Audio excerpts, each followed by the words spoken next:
Hola, ¿qué tal? ¿Cómo estáis? Bueno, vamos a ver ahora los antecedentes de la agresión, tanto las variables internas como las variables situacionales. Nos vamos a centrar en esta pizarra en las variables internas, por eso lo he puesto así como más destacado.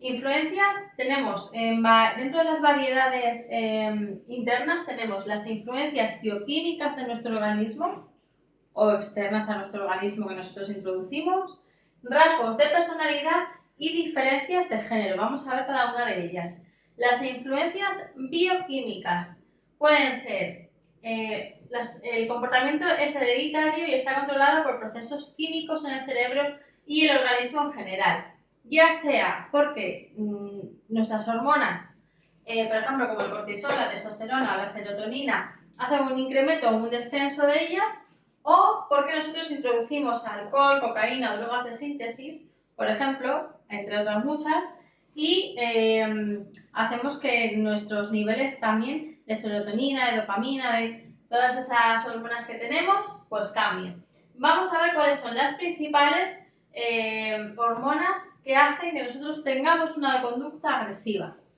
Entre ellas tenemos el cortisol, la testosterona y la serotonina. Niveles bajos de cortisol va a hacer que tengamos un comportamiento antisocial. Niveles bajos de cortisol va a hacer que tengamos un comportamiento antisocial. Niveles altos de testosterona, vamos a tener mayor sensación de tensión y agitación. Mayores niveles de testosterona, mayor sensación de agitación y de tensión. La testosterona aumenta cuando los hombres ganan en encuentros competitivos, pero desciende cuando pierden. Aumenta cuando ganan en encuentros competitivos. Quiere decir que si en un partido de fútbol no es contra contra otro equipo, digamos contra mi competencia, no voy a generar eso. O sea, voy a generar, si el partido de fútbol es contra mi competencia, voy a generar un aumento de testosterona. Pero si ese partido de fútbol es con mis amigos, no voy a generar ese aumento de testosterona. Va a ser siempre y cuando ese encuentro sea competitivo. Y ahora lo vamos a ver. El nivel de testosterona en jugadores aumenta tras una victoria contra desconocidos, no contra amigos. Y también aumenta si atribuyen esa victoria de forma interna, o sea, he ganado por mí, ¿vale? O por mis compañeros, pero por mi equipo. Entonces hemos dicho que tenemos cortisol, testosterona y vamos a ver la serotonina. Un descenso de serotonina, incremento de conducta agresiva. Si la serotonina baja, sube la conducta agresiva. Privación de triptófano en la dieta, niveles bajos de serotonina. Si nosotros tenemos poco triptófano en la dieta, niveles bajos de serotonina. ¿Y qué es un nivel bajo de serotonina? Pues mayor agresividad. Vamos a repasar otra vez estas tres. Tenemos el cortisol, que hemos dicho que el cortisol, niveles bajos de cortisol, comportamiento antisocial. Niveles bajos de serotonina, incremento de la conducta agresiva. Dieta pobre en triptófano, quiere decir que se va a disminuir la serotonina y va a provocar más agresividad. Esas dos bajan, cortisol y serotonina baja, pues aumenta agresividad. ¿Que la testosterona aumenta? Mayor sensación de tensión y agitación. La testosterona es la hormona del hombre. Si esa hormona aumenta, pues vamos a tener más agresividad. ¿Y cuándo aumenta la testosterona? Cuando los hombres juegan en partidos contra personas desconocidas, pero no cuando están jugando contra amigos. Tenemos el alcohol, que desinhibe los impulsos agresivos. Cuanto más alcohol bebamos, más agresivos vamos a ser, sobre todo si ya tenemos tendencia a ser una persona agresiva. Miopía sobre procesos atencionales. Cuando nosotros vamos ebrios, solo se atienden a señales provocadoras del entorno. O sea, no somos conscientes de todo, solamente a las señales más provocadoras. Y cuando somos conscientes solamente de esas señales más provocadoras, pues vamos a reaccionar de una forma más agresiva. Y igual que el alcohol, pues tenemos cocaínas u otras drogas de síntesis. Rasgos de personalidad. ¿Qué son los rasgos? Los rasgos son variables de personalidad que se conceptualizan como rasgos relativamente estables a lo largo del tiempo. Un rasgo es una personalidad estable a lo largo del tiempo y pueden explicar, y esos rasgos pueden explicar por qué no todas las personas actuamos de la misma forma en la misma situación. Porque no todas las personas actuamos de forma agresiva en la misma situación. Y eso va a depender de los rasgos que tengamos cada uno. Algunos de los rasgos de la agresividad, o sea, de la agresión, de forma... os voy a enseñar algunos de los rasgos que les pueden impulsar a tener un comportamiento agresivo. La agresividad. En la agresividad las personas son propensas a la ira y a la hostilidad. Personas hostiles, personas con rasgos hostiles, con ira. Muestran un comportamiento más agresivo en situaciones que suscitan respuestas afectivas y cognitivas. Si yo soy una persona hostil, suelo actuar de forma hostil y encima tengo ira en situaciones que a mí me tocan poquito, pues al final voy a reaccionar de forma agresiva. Irritabilidad. Tendencia a reaccionar de manera impulsiva e inconveniente a la menor provocación. Si yo me considero una persona con un rasgo de irritabilidad, soy una persona irritable, pues a la mínima me voy a lanzar, voy a responder de forma agresiva. Susceptibilidad emocional. Si soy una persona susceptible emocionalmente, pues tendré tendencia a experimentar sentimientos de malestar, de impotencia, de inadecuación, de vulnerabilidad ante la percepción de una amenaza. Rumiación y disipación, dos cosas distintas. La rumiación es el deseo de vengarse de alguien por una ofensa. Y la disipación es la tendencia a olvidar lo que ha pasado. Rumiar sobre la ira provoca agresividad, rumiar sobre la tristeza provoca depresión. Narcisismo. Las personas narcisistas poseen autoestima irrealmente alta, y lo subrayo y lo rodeo, irrealmente alta e inestable. Escasa empatía hacia los demás, fantasías de grandeza personal. Asimismo, son extremadamente vulnerables, así como ellos se ven con esa grandeza irreal, son también personas muy vulnerables y sensibles a cualquier desaire que amenace su autoconcepto. El comportamiento agresivo, después de una amenaza del autoconcepto, esas personas sobre todo van a actuar de forma agresiva cuando vean su autoconcepto amenazado, sobre todo si se produce en público. Impulsividad, grado en que las personas somos incapaces de controlar pensamientos y comportamientos. Déficit en autorregulación del afecto, la motivación y la excitación. No somos capaces de regular ese afecto, esa motivación, esa excitación y ¿sabes? Impulsivos totales. Vale, la impulsividad se puede integrar a través de 4 facetas. A través de un constructo multidimensional. ¿Cuándo actuamos con esa impulsividad? Pues cuando tenemos una urgencia negativa, una falta de premeditación, falta de perseverancia o búsqueda de sensaciones. Por ejemplo, en una urgencia negativa vamos a hacer una acción precipitada cuando se experimente un afecto negativo. Yo voy a sentir una emoción negativa y voy a reaccionar de una manera precipitada. Falta de premeditación, pues que no planifico y voy y me tiro al río y ya está, no pasa nada. Falta de perseverancia, rendirse rápidamente. Una persona que no es perseverante, pues al final se rinde y actúa antes de tiempo, ¿vale?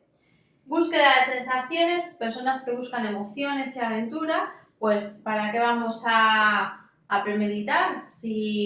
A ver qué pasa por el camino, ¿no? Pues la impulsividad. Diferencias de género. Las mujeres solemos tener agresiones más indirectas y los hombres más directas.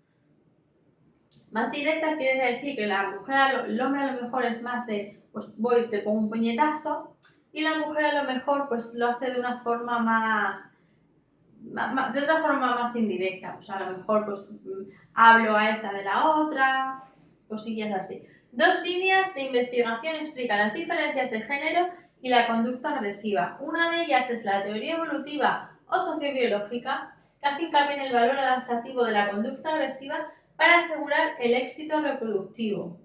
Evolución, ¿vale? Teoría evolutiva, evolución. ¿Qué hemos dicho? Pues para asegurar el éxito reproductivo. Y la teoría del rol social, que propone que las diferencias entre hombres y mujeres en el comportamiento agresivo son producto de los roles de género. Que hemos puesto hombre y hemos puesto mujer y ahí hemos hecho un rol, ¿vale? Y esa es la diferencia entre esos comportamientos agresivos, que las mujeres actúen de forma directa y las mujeres de forma indirecta y los hombres de forma directa, porque hemos hecho un rol entre hombres y mujeres. Sin embargo, la teoría evolutiva pues es ni más ni menos que evolución, asegurar el éxito reproductivo. El estudio en condiciones de anonimato, ¿qué nos dice? Pues resulta que en condiciones de anonimato, mujeres y hombres son exactamente igual de agresivos. Y bueno, con esto tenemos lo que son las variables internas. Hemos dicho que hay influencias bioquímicas, hormonas, esos cambios hormonales, ya sea a través de nuestro propio cuerpo lo haga por estímulos externos, por el alcohol, por la cocaína, por el estrés, rasgos de personalidad, que son variables de personalidad estables en el tiempo. Ya cuando son estables en el tiempo, pues al final ya se caracteriza como rasgo. Tenemos varios rasgos dentro de la agresividad, como la irritabilidad, la susceptibilidad. Si yo soy una persona muy susceptible, seguramente reaccione de una forma más agresiva que otra persona que no es tan susceptible, vale. Agresividad, irritabilidad, narcisismo, ya las hemos dicho todas, y que las diferencias de género, pues hemos dicho que hay 2 teorías, la evolutiva y la del rol social. La evolutiva, que es mera evolución, asegura el éxito reproductivo, y la teoría del rol social, pues de los roles sociales que tenemos entre hombres y mujeres, y que en condiciones de anonimato, tanto hombres como mujeres, somos exactamente igual de agresivos. Nos vemos en la siguiente parte. Adiós. Bueno, ahora vamos a ver las variables situacionales. Dentro de las variables situacionales vamos a tener los instigadores sociales y los estresores ambientales. Instigadores sociales. El desencadenante más importante de la agresión va a ser la provocación. Lo que más va a hacer que nosotros actuemos de una forma agresiva va a ser una provocación por parte de otra persona. La provocación por parte de quién va a ser, pues de otra persona. No siendo necesario provocar directamente al agresor. No va a ser necesario que me insultes directamente. Simplemente con saber que estás hablando de mí mal a otra persona es suficiente para que me estés provocando. De hecho, ni siquiera es necesario que las provocaciones sean reales. Experimento de Philip Zimbardo. El experimento de Philip Zimbardo trataba de hacer creer a los estudiantes que estaban administrando una serie de descargas dolorosas eléctricas a 2 mujeres, a una mujer agradable y a una mujer desagradable. Recordad, experimento de Philip Zimbardo, por si acaso nos preguntan en los exámenes.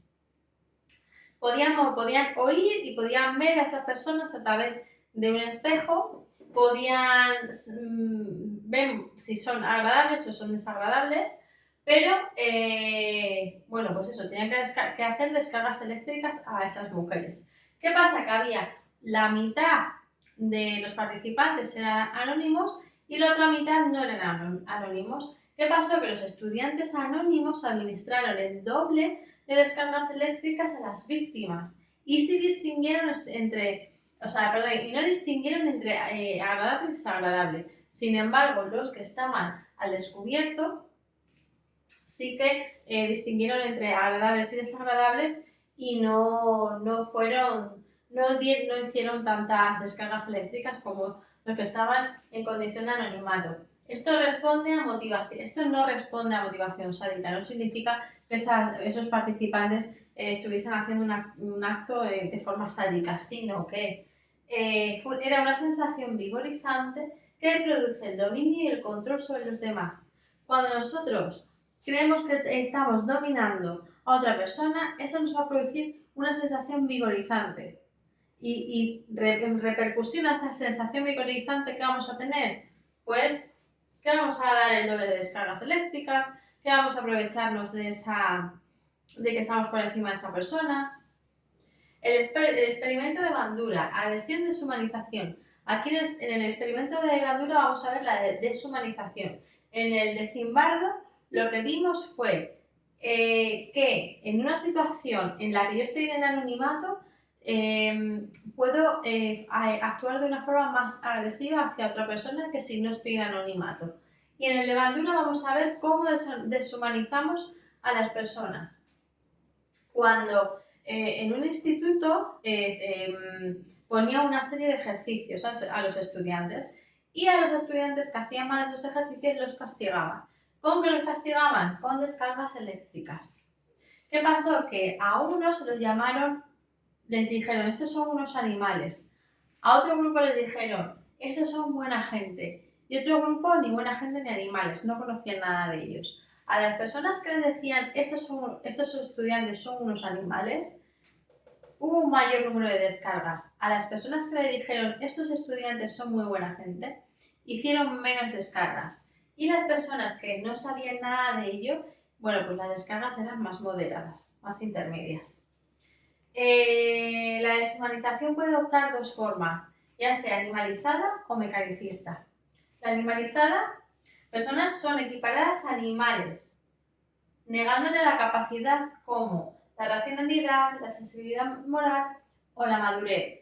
En la deshumanización animalizada,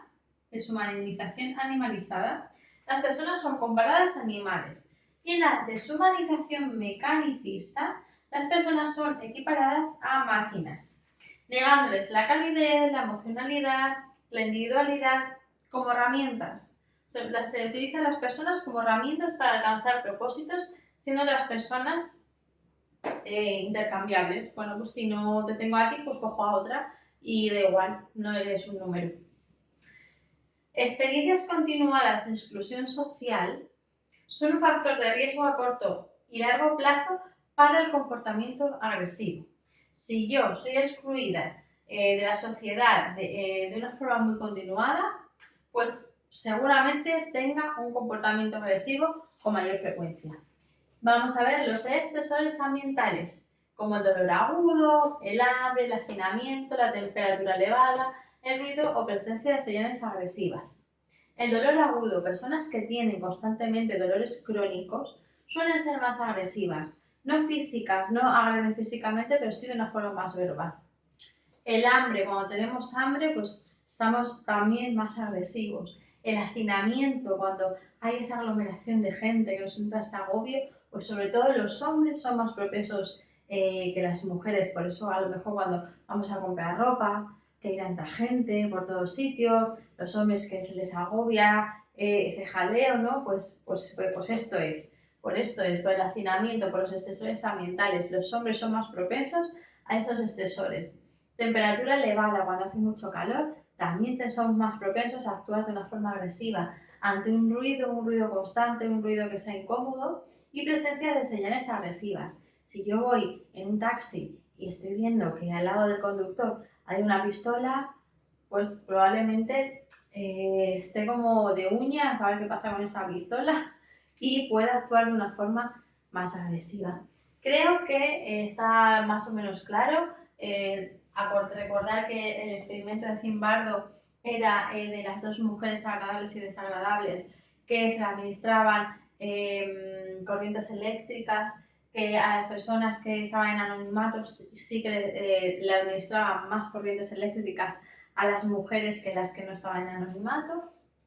Y el experimento de Bandura, que es de la deshumanización, que si decían que si los estudiantes eran unos animales, se les provocaba más descargas que si le decían que eran buena gente. Y que tenemos dos tipos de deshumanización, que es la animalizada y la mecanizada. Y que ante estos estresores ambientales pues vamos a actuar con más agresividad. Hasta aquí hemos llegado y nos vemos en el siguiente vídeo. Adiós.